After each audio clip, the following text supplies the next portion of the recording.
नमस्कार, आपका स्वागत है वास्तु शक्ति संसार चैनल पर। जय माता दी दोस्तों, इस बार होली के दिन चंद्र ग्रहण का साया पड़ रहा है। चंद्र ग्रहण होली के दिन यानी 14 मार्च 2025 दिन शुक्रवार को लगने जा रहा है। यह खग्रास यानी पूर्ण चंद्र ग्रहण है। आपको बता दें कि चंद्र ग्रहण हमेशा पूर्णिमा तिथि को ही पड़ता है और इस बार होली के दिन ही चंद्र ग्रहण लगने जा रहा है।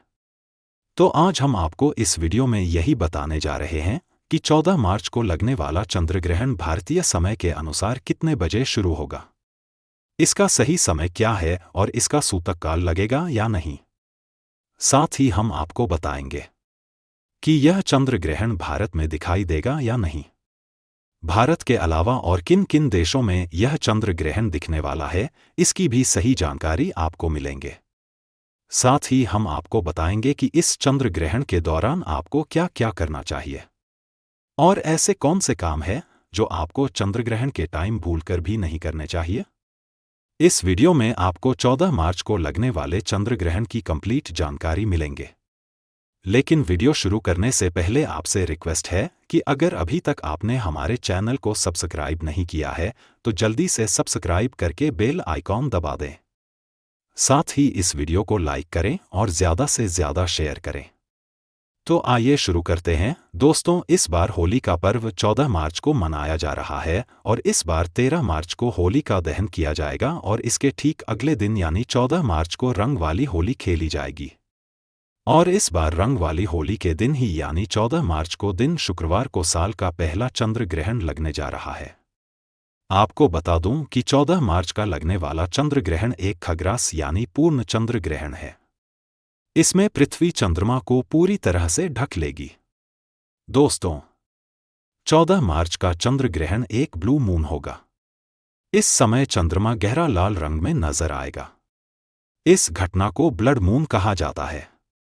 साल का पहला चंद्र ग्रहण 14 मार्च को कब से लगेगा और इसे कहां देखा जा सकेगा, चलिए इसे जानते हैं दोस्तों। साल का पहला चंद्र ग्रहण 6 घंटे से अधिक समय तक चलेगा।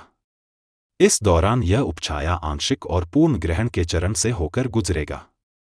चलिए जानते हैं कि यह चंद्र ग्रहण किस समय पर शुरू होगा और कब खत्म होगा। तो आपको बता दूं कि भारतीय समय के अनुसार उपछाया ग्रहण 14 मार्च को सुबह 9:29 से प्रारंभ हो जाएगा और आंशिक ग्रहण सुबह 10:41 से शुरू होगा। वहीं पूर्ण चंद्र ग्रहण की शुरुआत सुबह 11:57 से होगी। अधिकतम ग्रहण दोपहर 12:29 से शुरू होगा। इसके बाद पूर्ण चंद्र ग्रहण दोपहर 1:01 पर समाप्त हो जाएगा। आंशिक चंद्र ग्रहण की समाप्ति दोपहर 2 बजे होगी, 1 पर होगी और उछाया चंद्र ग्रहण की समाप्ति दोपहर 3:29 पर होगी। और अब जानते हैं कि यह चंद्र ग्रहण किन किन देशों में दिखाई देगा।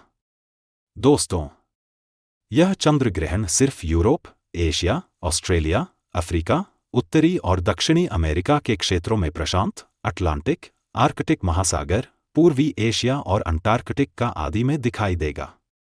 हालांकि 14 मार्च को लगने वाला चंद्र ग्रहण भारत में दिखाई नहीं देगा, क्योंकि जब यह ग्रहण लगेगा उस समय भारत में दिन निकला होगा, जिस वजह से यह भारत के किसी भी शहर में दृश्य नहीं होगा। और बात करें इस चंद्र ग्रहण के सूतक काल की तो दोस्तों, वैसे तो चंद्र ग्रहण का सूतक काल ग्रहण शुरू होने के 9 घंटे पहले ही शुरू होता है, जो कि चंद्र ग्रहण के साथ समाप्त होता है। लेकिन यह चंद्र ग्रहण भारत में नहीं दिख रहा है, जिस वजह से इस चंद्र ग्रहण का सूतकाल भारत में माना नहीं जाएगा।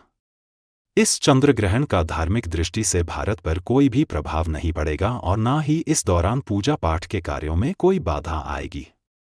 इस दौरान मंदिर के कपाट भी बंद नहीं किए जाएंगे। हाँ, जिन देशों में यह चंद्र ग्रहण दिखाई दे रहा है वहां पर इस चंद्र ग्रहण का सूतकाल माना जाएगा। दोस्तों, सूतकाल अशुभ समय होता है जो ग्रहण लगने से पहले शुरू हो जाता है और ग्रहण के साथ ही समाप्त हो जाता है।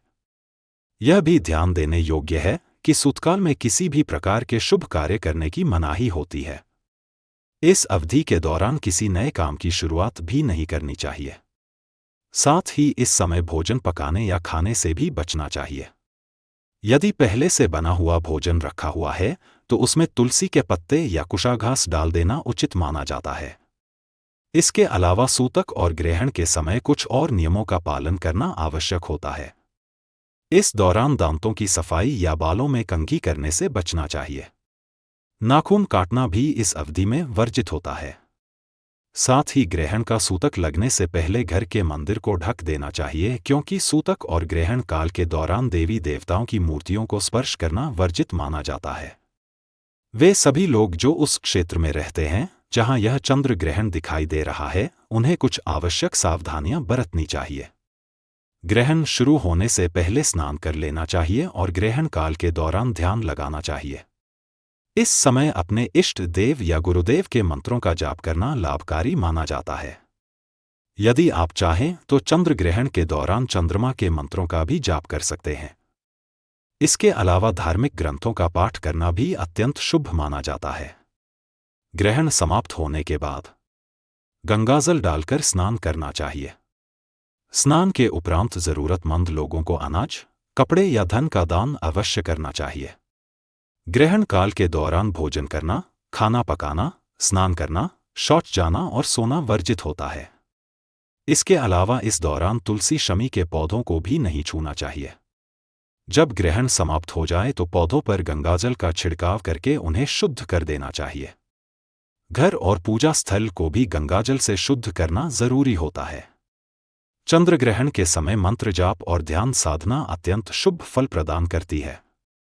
ग्रहण का नकारात्मक प्रभाव विशेष रूप से गर्भवती महिलाओं पर अधिक पड़ता है, इसलिए उन्हें इस अवधि में विशेष सावधानी बरतनी चाहिए। गर्भवती महिलाओं को ग्रहण के प्रभाव से बचने के लिए तुलसी का पत्ता जीभ पर रखकर हनुमान चालीसा या संतान गोपाल मंत्र का जाप करना चाहिए।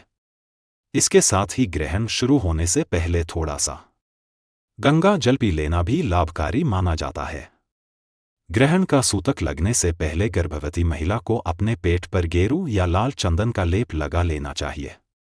इससे ग्रहण के दुष्प्रभाव से बचाव होता है और यह गर्भस्थ शिशु की रक्षा करता है।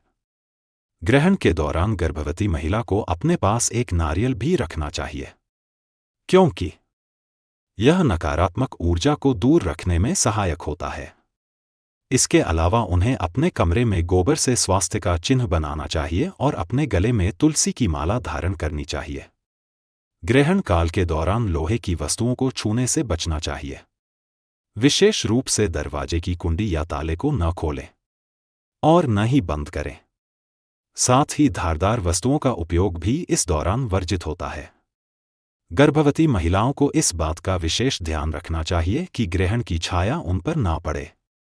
ग्रहण के दौरान पहने गए या छुए गए वस्त्र अशुद्ध माने जाते हैं, इसलिए ग्रहण समाप्त होने के बाद स्नान करके स्वच्छ वस्त्र धारण करना चाहिए।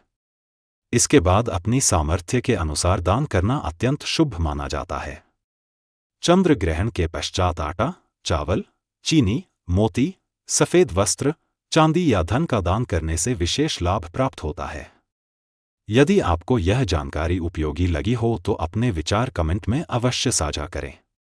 यदि कोई प्रश्न हो तो उसे भी कमेंट बॉक्स में पूछ सकते हैं। साथ ही इस जानकारी को अपने मित्रों और परिवारजनों के साथ साझा करें।